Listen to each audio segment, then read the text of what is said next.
Hey, what's up, everybody? I figured I'd change up the background a little bit. Instead of just being behind my or my back against the dresser for all of my videos. Um, I don't know. I wasn't really gonna make a video today. Actually, I haven't really been in video making mood for the past few days, but I was thinking kind of about how my treatment is going right now, and I figured a decent topic to talk about would be my experiences with both inpatient and outpatient substance, as well as some of the times that I spent in the hospital for suicidal ideation or attempt. And I guess everyone has their own unique story, but I have the perspective of I like to kind of say being on both sides of the counter, and I refer to the counter being kind of the nursing station. I've both worked in psych and detox as registered nurse, but I've also been on the other side as a patient in a mental health unit, as well as being briefly in detox of an inpatient. So I guess the only thing that I haven't really had any experience working at was a dedicated, well, I guess that's not true. I was going to say a dedicated inpatient facility, but I actually have briefly the facility the last facility I worked at before I lost my nursing license. It was, there was 3 units. 2 of those were psychiatric, and then the third one was substance. For the first at least few months, they had there was 24 beds in each unit for a total of 72 beds. The one I worked on was the detox. I really enjoyed that. And for the first few months, they had half of it because it was kind of almost symmetrical on both sides, and then in the middle was a door that could be closed and even locked if need be. Yeah, they used to have one of the sides detox and then the other side inpatient. But that wasn't a huge stretch of time. I mean, I've only been a nurse had been a nurse for, several years, so it's not even like that was a huge stretch of time. But I guess, the time that I was kind of working detox in the inpatient while they were doing the inpatient was, just kind of a sliver of my time working as a nurse. So yeah, but I don't know. I just kind of wanted to talk about my treatment. I guess I kind of just wanted to make a video just for the sake of making a video. I'll admit my self-care has been not so spectacular, and as a result, I don't feel that I've been as active in my recovery. So still didn't really feel like making a video, but I was just like, well, why not? And already I feel, a little bit better, a little more perked up, talking. So yeah, and that's hard. I still need to prepare for these. I say I'm going to, and I don't. But I do like going off the top of my head. Well, I will say that I was exposed to psychiatric, not as a staff member, but on the medical professional side of the nurses station. It was the 5th quarter in nursing school where we had our psych rotation, and so our clinical was at a facility that had a psychiatric unit, and of course was on the psychiatric unit. And I fell in love with it. I mean, I immediately knew that that's what I wanted to do. It was essentially my people, not just the staff, but the patients, of course. I could relate to them in many ways, and it was just kind of the type of work that I really enjoyed.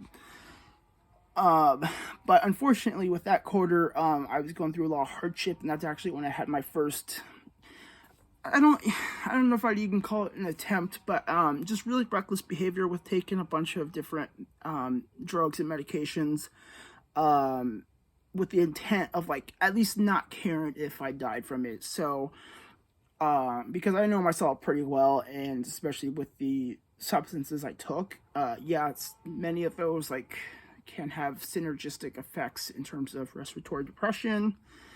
Um, but I figured it probably. I mean, with pretty much all the stuff that I've done, not that I feel like I'm immortal, but I know myself pretty well and what my body can handle. Actually, I still get surprised by what my body can handle, but anyway, so that wasn't the intent, but my friend did come and get me, brought me to the emergency department. Um, I was so uncooperative, and I think I talked about this in a previous video. I was so uncooperative, um, that I mean, I didn't just refuse help. I was stating to them that I was not suicidal. And then when they left, I tell my friend, don't tell them because I want to go home and finish the job. So like I was actively suicidal, but again, I knew what I had took probably wasn't going to result in death. I mean, not that was a good thing to do in the first place, but so because of my not cooperating, I was placed on a hospital hold, pretty much a short involuntary commitment um, to one of the psychiatric hospitals, and it was 3 hours away. So spent about a week there. I'll admit, especially since it's been such a while, that was like 2013, 2014. It's been a while, but I remember being a pretty good. I mean, the few memories I have. I mean, the staff were pretty friendly, and some of them that really cared. You could tell they cared about the patients because they would come to my room and spend some time talking with me. And of course, mental health was discussed, but also substance use because they have gotten at least that bit of history of some of my substance use and overdose and. But yeah, they were all awesome, and like I said, I guess some of them actually spent time with me because I'll admit, when I worked as a nurse, there'd be some days where sounds so crappy. I would get my nursing assessments and meds done, and then just try to spend as little time with the patients as possible. I mean, if they were actively hurting themselves or some sort of intervention was needed for their safety or pretty immediate well-being, then yes, of course, I'm not going to be like, oh, I don't feel like it. But, I would just be mostly at the nursing station and handle requests as they came on or, did my checks. But of course, I mean, there's other days too where, especially, I guess it depended on the patient, but I mean, some patients I would have spent, 30, 45 minutes with at a time, like with them in their room or out in the milieu, the day room. So it just kind of depended on how I was feeling and also the patient themselves. If I had good rapport with them and I felt that, conversation or lengthy interaction could be therapeutic for them. So don't get me wrong, I wasn't one of the nurses that just sat around, did nothing all day long, like every day. But there's those days where it's just like, I just need to get my stuff done and then just kind of float. And in hindsight, looking back, I mean, I should have practiced much more self-care, and I also should have address my my mental health, but most importantly, my substance use disorder much earlier in my life. I'm not saying I regret it or like I have, I'm looking back and being like you're an idiot. But if I could, and that's the tough thing too with everything. It's like as much as I'd like to say, if I can go back with what I know now and redo everything. I mean, I think I feel that I would do everything exactly the same. As much as I would love to say, oh no, I'd get my crap together and then, I'd still be working as a nurse. But, I wouldn't be the person I am today if it wasn't for the choices I made earlier in my life. So, But, I'm not stoked on them, but I'm not going to sit here and regret, if that makes any sort of sense. Um, so that didn't help that I, wasn't always at my optimal levels of wellness, both physically and mentally. But anyway, so yeah, so they spent some time. There'd be some nurses, and they'd help de-escalate me because I was really anxious and really depressed. So yeah, that was I was really appreciative of that. After that, I was there for about a week. The hold was due to expire, but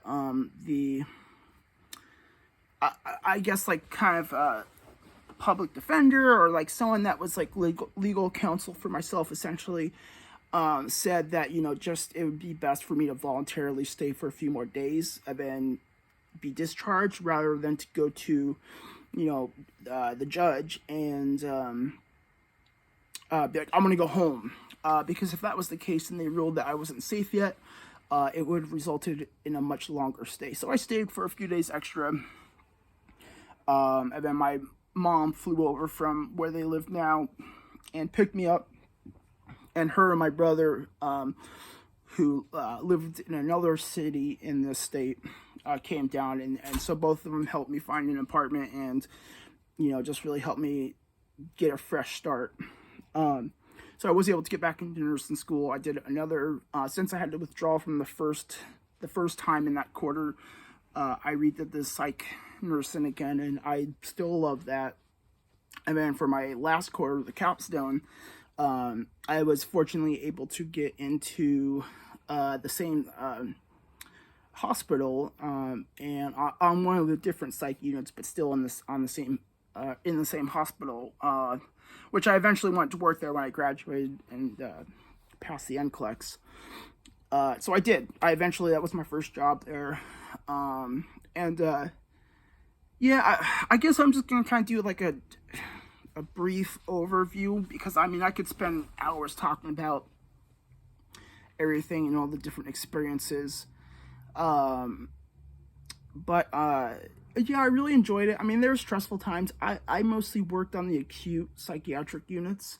So of course those are going to be the patients that are more uncooperative, whether that's just because, maybe personality disorder, or, they just have such a breakdown in reality, that they just aren't able to comprehend exactly, they might think we're experimenting on them, or they just might be very manic and just filled with energy. Kind of like how I eventually became. I was just so delusional and grandiose and paranoid that, I thought that I was this special person with special knowledge, and, people were going to kidnap me and experiment on me. So of course, it's not going to be as cooperative, or there might be outbursts. So de-escalation with the patients was, and PRN medication. Oh, crap. Okay, that's a little bit better. PRN medication, like Ativan. So giving them some meds and then spend some time to kind of talk them down. Of course, there was situations where neither or both of those did not really help. So a patient would have to be secluded, and or even restrained, and then given intramuscular injections. And I think that's kind of what burned me out, is just working in acute psych, because that unit closed down. We moved to a different facility, and I worked there for a while, and also on the high acuity unit, and I still enjoyed it, but it got to the point where I woke up every day with a huge amount of anxiety. Like right upon waking up. It wasn't even like a few hours before going into work or at work. It was pretty much whatever day I was working, and I woke up. Just from the get-go, just anxious, because I don't know. I'm still kind of to piece together like why exactly I was so anxious. I don't really quite know, but like I probably mostly because of the experiences that I've had. I've seen patients harm themselves in the hospital to the point of blood or wounds, even broken bones from blunt force trauma. So yeah, it kind of wears you down, especially when your self-care is already not spectacular. Another mental health unit I stayed or had stayed was I kind of had a breakdown in pretty severe suicidal ideation and activity. My friend was concerned, called 911. Police came, and took me to the hospital via EMTs, ambulance. And there I was cooperative. And this I remember, the first time I was completely blacked out, so I have no conscious. I have a very small bit. I think there's one part where they needed to get a UA sample that I wasn't giving them. And so they were going to straight calf me. And my friend who had got me and brought me there was also she was a nursing student and was in my cohort. And I kind of remember asking them if she could do it for practice, which of course they didn't let her. Being catheterized wasn't so bad. But again, I was pretty out of it. But that's kind of like one of the only things I remember. So this second time around, I was at least coherent enough and conscious, with memory intact. They took me to another facility after kind of clearing me from the emergency department, and I spent about a week there. I had been using Kratom pretty heavily during that time, so I ended up withdrawing, of course, in the hospital pretty badly. But they medicated me pretty nicely with, I assume, Ativan something, because I was just like out. Or I shouldn't say out, but my memory is really hazy, and with benzodiazepines and other sedatives, they can cause amnesia. So I think that's what was happening, because they were medicating me to, of course, keep me calm. I do remember spending a lot of time in the shower, sitting on the floor crying, and just being in pain. Because for me, one of the things with Kratom withdrawal is just severe leg pain and calf pain. So yeah, they medicated me really well, which super thankful for. But I can't really speak to much on how the staff were. But I'm sure they were friendly enough. And then I went back to work, and then the third place I worked at was the last place I worked at, and that's with the inpatient detox inpatient, and then just went straight to detox. And towards the very end, when I lost my job, they had before they were keeping the psychiatric patients on those 2 units and the substance on the third, and kind of segregating them, because I think they were under the assumption that one of the state laws, or that misconception that one of the state laws, the psychiatric patients had to be separated from substance use patients, and I guess apparently that wasn't the case. So with the substance use, there's a lot of high turnover with the patients, so there pretty much never was a full census, full capacity. And so at the very end of my time there, they started mixing in psychiatric patients. So, I had mostly been enjoying the detox a lot more than I did psychiatric nursing. And so, yeah, that was kind of like the last, well, I shouldn't say that was the last straw or reason why, but it certainly did not help things. I lost my job, of course, because I lost my sanity. So, yeah, and then, all this stuff happened, and then, this November, well, let me backtrack. When I started mental health court in March of 2021, they started me off, they recommended intensive outpatient IOP for me, and I did do 8 weeks of that, and then stepped down to outpatient, which was just once a week. And COVID was going on still, of course, at this time, so all of this was done on Zoom. It was just virtual groups, not any in person. And it's really unfortunate because I mean, I know I was doing the random UAs for mental health court, but I just still didn't have anything to hold me accountable.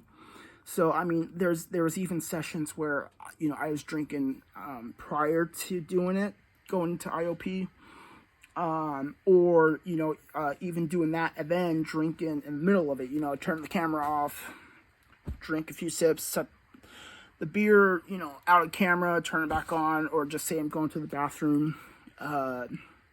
So yeah, that of course was not really great. So I stepped down to outpatient, and then I just kept having positive UAs, and so they put me back into intensive outpatient. And usual recommendation is 8 weeks, a total of 72 hours, so it's 9 hours per week. And so they had me do another 8 weeks of IOP, and then still had positive UAs. So they extended it a few more weeks. And then at the end, they're just like, okay, obviously this isn't working. You need to go to inpatient. And of course, I mean, it's not like they forced me to. I mean, I had the choice to not do that and just take the jail time, which, kind of sucks because that's eventually what happened anyways. But, yeah, so I went to inpatient, and it was good. I wasn't, fortunately, I'd been off the kratom for, about a month, when I finally got a bed, for inpatients. And so I wasn't worried about kratom withdrawal, and I actually kind of was stalling for time for that very reason, because if I was going to withdraw from kratom, I'd like to do that in the comforts of my home, and essentially kind of self-medicate with alcohol, which of course is not a great idea, but that's still kind of my main coping skill at that point. And I was sick with COVID too, so like I've explained in one of the kratom videos, it kind of just, withdrawal was manageable just because I was already feeling so crappy and I was just drunk most of the time. So yeah, I wasn't fearful of that, and I wasn't fearful. I mean, fortunately, I've never really had a problem with alcohol withdrawal. I mean, minor symptoms, headache, higher heart rate, higher blood pressure, sweatiness, anxiety, a little tremulous, but not too bad. But no delirium or anything like that. No seizures, no significant tremors. Not pouring buckets of sweat. Not really no nausea or vomiting. So fortunately, that wasn't the case. But they had given me pretty clear instructions to, when you come into inpatient, not be actively intoxicated or even have drugs in your system, I think.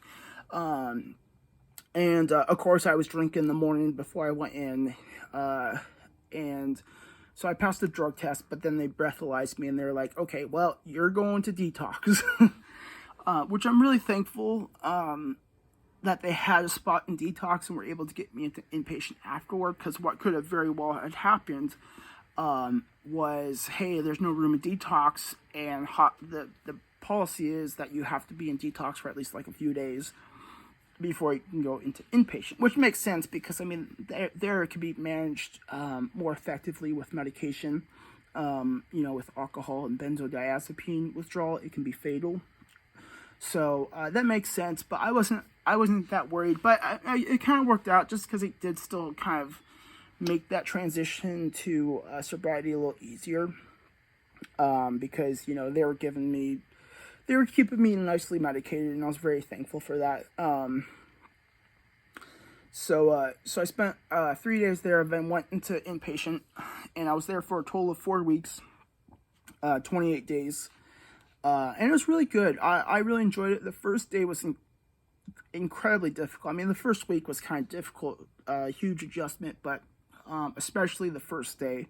I mean, you're going without substances, and you're in this, oh my goodness, the sun. Well, I'm sorry guys, this video is just gonna have to be terrible. I'm gonna have to work on kind of finding a better setting, and again, kind of having a loose script, but Like I said, I mean, I'm mostly doing this videos for myself anyway, so, not that I don't care about the quality, but, I don't know, anyways. But yeah, my stay there was good, just a rough start, but, yeah, I really enjoyed it. You kind of got into a routine, and, you know, as I was there, time just kind of sped up and sped up and sped up, and then of course, like, seems like it was only a week I was there. But yeah, then came out and started IOP again, because that's the next step down from inpatient. Even though I had done 2 rounds of IOP, and I've been in the same IOP group. I'm still am in this IOP group. I started like December 19th or 20th, a few days after I got out of inpatient. And of course, that's because it was interrupted halfway through. Well, I had a few positive UAs, of course, and then eventually terminated from mental health court and spent 19 days in jail. So that was enough of kind of a pause to where they picked up. But I think I'm past 8 weeks now, or I'm just the beginning of this month is about 8 weeks. So hopefully soon. And of course, I feel a lot more confident. I feel good about going to inpatient or down to outpatient, with being here in this sober living home, which I'm just so thankful for. So yeah, I guess that's kind of it. I don't know. I still need to talk more about it, or kind of think of what I want to say. But yeah, it's interesting, being on both sides. Just because, as having been both, with when I worked as a nurse, I was a little more empathetic and understanding with patients, especially in terms of, medications, especially in detox. There's unfortunately some nurses that were really stingy with medicating the patients properly, because we had some PRNs as needed meds that we can give based on their CWAS scores, their alcohol withdrawal assessment. And even though a patient, at least in my assessment, would have gotten it, they would withhold it. And I mean, they are pretty powerful psychotropic drugs. I mean, Ativan or any other benzo is no joke. And same with Subutex, which is just the buprenorphine. But still, having been on the other side, I try to help as best I could in whatever capacity. And of course, that was with medication. I mean, I never over medicated my patients. I don't believe I did. I mean, nothing that wasn't already part of the protocol. It's just, I guess, a little more understanding of what it would be like to a patient. But on the other hand, too, being a patient, or having worked as a nurse, being a patient, I kind of understood. I'm normally, actually, I should say, I'm pretty much always a fairly patient person. Not like, patients. But especially so, like, a lot of the guys in inpatient would get really upset. Why is the sun? It seems like every time I move, it's just like sun's creeping over. I'm just about finished with this video, anyways. But they would get mad. I mean, the nurse would be late, and for good reasons. I mean, they had to go to different units, and emergencies would pop up, especially in detox. Patients need to be sent out, and so there we go. So yeah, people would get upset, when they're late, and it wasn't fun, especially if you're taking like withdrawal medications. But I had a little more understanding. So yeah, I'm gonna cut this video here. Again, I don't really know what the point was. I just kind of found a little window of motivation to make a video, and I always feel better making the video, so I'm really glad I did. So hopefully this provides a little more insight. But as always, I mean, please, feel free to leave a question on a comment to this video or any other video, and I will answer it as best as I can, whether that be a written response or a video response, or maybe both. But I really appreciate the interaction. I really appreciate the viewership, and hopefully this helps somebody, or Yeah, because I had a lot of preconceived notions about even what outpatient or intensive outpatient would look like, but especially so inpatient. And having done both, I am extremely glad that I have. Yeah, maybe I'll make a future video on this topic with a little more detail. But yeah, so thank you everyone for watching, and I hope everyone has a wonderful evening.